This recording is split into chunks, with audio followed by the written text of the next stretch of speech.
अस्सलाम वालेकुम नाज़रीन, मैं मोहम्मद मुज़म्मिल हूँ और आप देख रहे हैं मेरा digital platform the nation point. नाज़रीन, सियासी जमातों का काम जलसे, जुलूस, रैलियाँ करना और अपना जो उनका मैनिफेस्टो है, जो जिस मैनिफेस्टो के तहत, जिस विज़न के तहत वो इलेक्शन में हिस्सा लेते हैं, उसको बयान करना।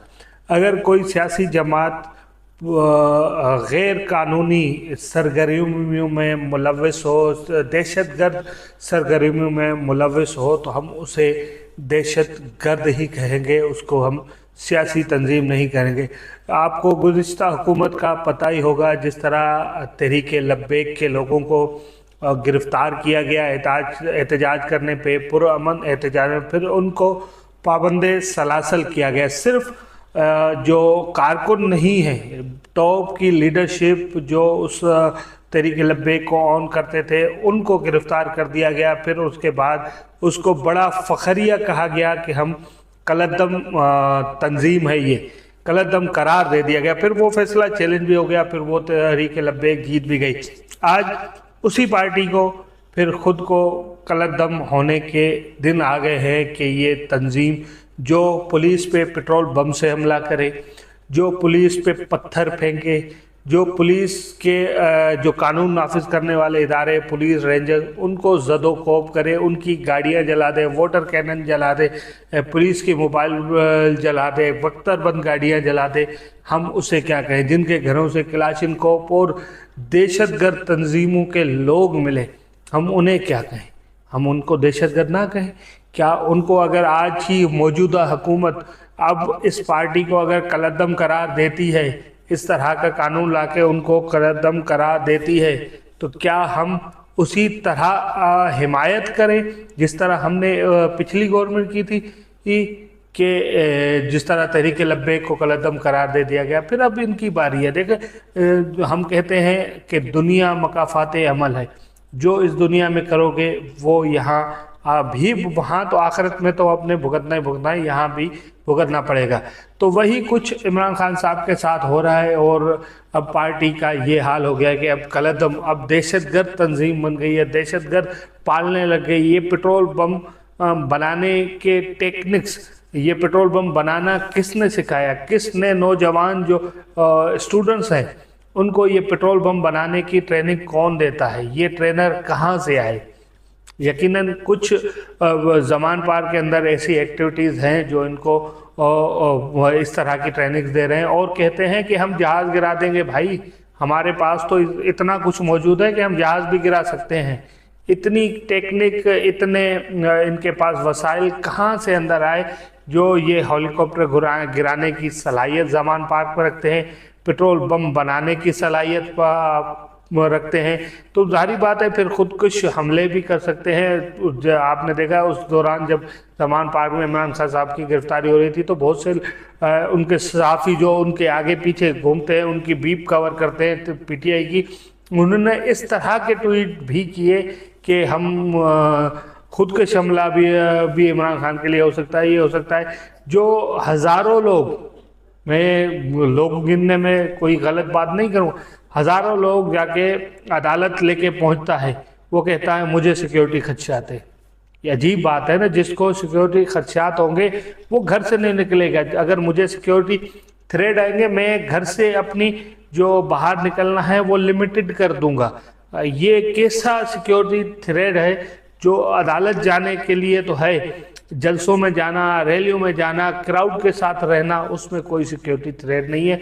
ये अब ये सियासत हो गई हमारी, इस तरह की सियासत करते हैं ये लोग। पीछे अपनी हुकूमत में तो लोगों को जेलों में डालना फ़ख्र समझते थे, अब खुद जेलों में जाने से घबरा रहे हैं। बहरहाल, एमक्यूएम जलसे की बात करते हैं। एमक्यूएम का जलसा तारीख का फ्लॉप तरीन जलसा है। अगर मैं छोटी अगर मैं कहूँ, जमात भी अगर ये जलसा करती तो इनसे ज़ाहिद थोड़ा बड़ा करती। थोड़ा कह रहे हैं कि 5,000 6,000 कुर्सियाँ लगाई गई, उनमें मुझे नहीं लगता कि वहाँ 1,000 से ज़ायद कुर्सियाँ लगाई गई। बिल्कुल, अगर जिन लोगों ने जाके देखा, वहाँ पे जाके जिना ग्राउंड गए, तो उनको अगर मैं बता दूं कि बिल्कुल सेंटर में स्टेज लगाया गया कंटेनर लगा के। जब सेंटर में लगाया तो भाई की जगह क्या बात है, पार्किंग अंदर रखी गई, पार्किंग की जगह काट लो, सेंटर की जगह काट लो, फिर छोटा सा एक पिंडाल की जगह रहती है, वहाँ जाके ये किया गया। जीटीवी का मैंने कल प्रोग्राम खुसूसी देखा जो वहाँ लोगों की राय ले रहे थे, तो बेशतर लोग ऐसे थे जिनको पता ही नहीं था हम किसके जलसे में आए, ये कौन है जो खिताब कर रहा है। इस तरह का तो क्राउड था वहाँ पे। जितना भी अगर थोड़ा बहुत जमा 200-400 लोग उन्हें जमा कर लिए तो वो ऐसा क्राउड था जिसको पता नहीं था कि ये कौन है। पीएसपी के लोग थे तकरीबन, पीएसपी की जो, यानी आपको पता है पीएसपी के लोग हैं, जो जलसे पीएसपी के होते हैं लोग आते हैं। अब वो लोग कहाँ से आते हैं, वो इंटीरियर सिंध के लोग होते हैं तो यहाँ पे अपने जो कारोबार यानी कि नौकरियां वगैरह कर रहे हैं वो तबका, मुझे नाम भी पता है कि कौन कौन कोरंगी से ये पीएसपी के लिए मुस्तफ़ा कमाल के लिए क्राउड ले जाता है। मैं उनका नाम भी ले सकता हूँ मगर मैं ले नहीं रहा हूँ। उनका जितना भी क्राउड है, एक तो वो महाजिर नहीं है, ये आपको मैं लिख के दे दूँ, और दूसरा वो crowd Bilal colony, Korangi Bilal colony, Zia colony और चक्रा गोड से तैयार होता है, जो कोरंगी 1 नंबर का एक एरिया है। वहाँ पे जो कोरंगी से मेरे दोस्त हैं उनको पता होगा वहाँ किस कम्युनिटी के लोग रहते हैं।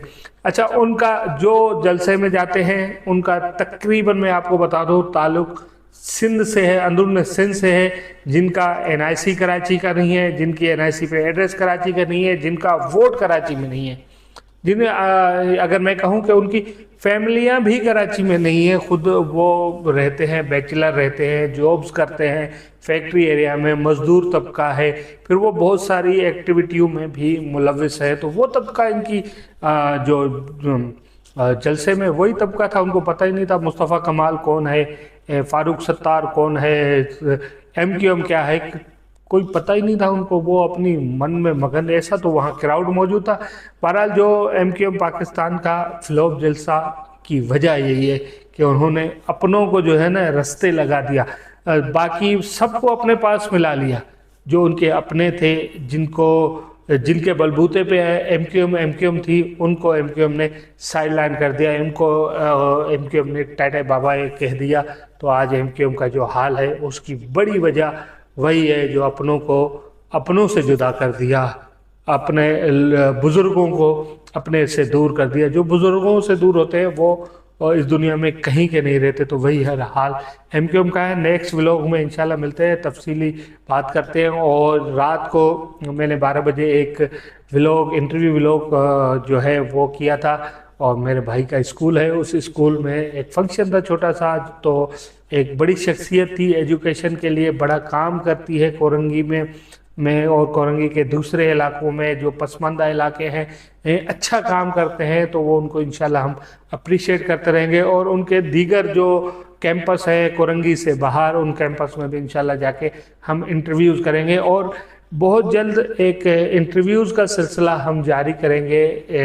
बहुत से लोगों से मेरी कोऑर्डिनेशन चल रही है अपने यूट्यूब चैनल के लिए कि हम आपके लिए नाज़रीन कुछ अहम लोगों के इंटरव्यू लेके आए, मगर फ़िलहाल सियासी कशीदगी इतनी है कि वो लोग टाइम निकाल नहीं पा रहे। तो इंशाल्लाह जैसे ही ये निज़ाम होगा तो फिर हम इंशाल्लाह उनसे टाइम लेंगे। अब वो मैं कोशिश कर रहा हूँ कि सलीम हैदर साहब हैं जो MIT महाजिर को इत्तेहाद के चेयरपर्सन हैं, जो अल्ताफ़ हुसैन के बहुत पुराने साथी हैं, उनसे किसी तरह टाइम लिया जाए। और हैदराबाद इंशाल्लाह वो हैदराबाद में रहते हैं, तो हैदराबाद में जाके उनका भी मौक़िफ़ इस मौजूदा सियासी सूरत हाल पे लिया जाए। तो इंशाल्लाह बहुत जल्द और बहुत अहम लोगों के इंटरव्यूज़ हम आपके सामने पेश करेंगे। ख्याल रखिए अपना और अपने चाहने वालों का। मुझे दीजिए इजाज़त। अल्लाह ने के